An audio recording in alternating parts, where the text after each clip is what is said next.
Alright guys, jom kita tinjau apa yang ada dalam booth Proton. Ini di Malaysia Auto Show dari 9 sampai 13. Okay, eksklusif untuk Malaysia Auto Show 2025. Proton ada rebate dan trade-in promotion hingga 15,000. Jangan main-main tau, 15,000. Dan eksklusif untuk Malaysia Auto Show 2025, kalau anda beli kereta anda di sini, anda akan dapat hanya untuk 9 ke 15 hari bulan Mei di Malaysia Auto Show, anda akan dapat tambahan RM1,000 rebate untuk kereta-kereta Proton yang anda beli tau. Jangan main-main, jangan terlepas peluang. Anda pun boleh, kalau tak tahu nak beli yang mana, X90 ke, nak beli Proton IMAX 5, belum sampai lagi. Nak beli Proton X50 ataupun S70, anda boleh datang pandu uji. Cuba tangan pandu uji semua model Proton di Malaysia Auto Show 2025. Dan lepas tu baru boleh buat keputusan. Kalau dah ada minat tapi belum mampu lagi, boleh datang ke booth 5D yang ini. Anda boleh ambil gambar. Dan kereta ini akan tukar warna. Warna dia akan tukar kepada warna background 5D bersama anda sekali. Memang cun lah. So, jangan terlepas peluang. Dan ada banyak lagi merchandise. Merchandise. Angka tunjuk Tupperware macam ni. Hingga ke sunglasses. Tengok, ada model yang cantik. Dan ada baju. Baju t-shirt.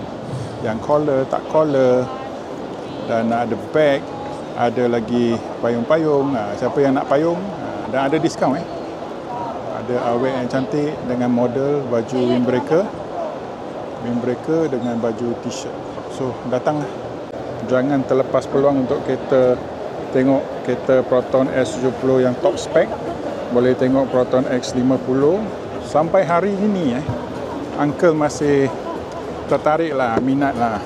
Kau tengok dia punya dashboard. Dashboard Maserati, jangan main-main, cantik. Dashboard yang merah dia memang cantik lah, dengan dia punya display dia ada bezel yang chrome. Dia punya finishing memang sangat-sangat high class. Dan kau tengok butang-butang memang cantik. Dan steering wheel masih lagi menarik. Ada highlight warna mega. Seat pun highlight warna mega. Sini pun warna mega tau.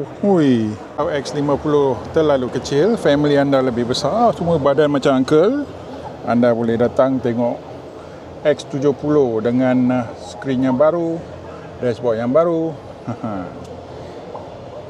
Masih cantik. Steering yang baru. So, kalau family anda ada banyak orang, boleh consider yang ini, Proton X90. Tengok, steering flat bottom, dia punya aircon, ada bentuk X, skrin pun cantik, tapi dia gelap, dia tak ada chrome. And then dapat frameless, dan ini rasa macam naik kapal terbang. Main-main. So boleh naik berapa orang? Yang ini spek 6 orang, ada juga spek 7 orang. So korang boleh datang, pilih, jangan tak pilih. Diskaun semua dah banyak dah, harga semua dah ramah dah. Untuk datang pandu uji semua model. Just want to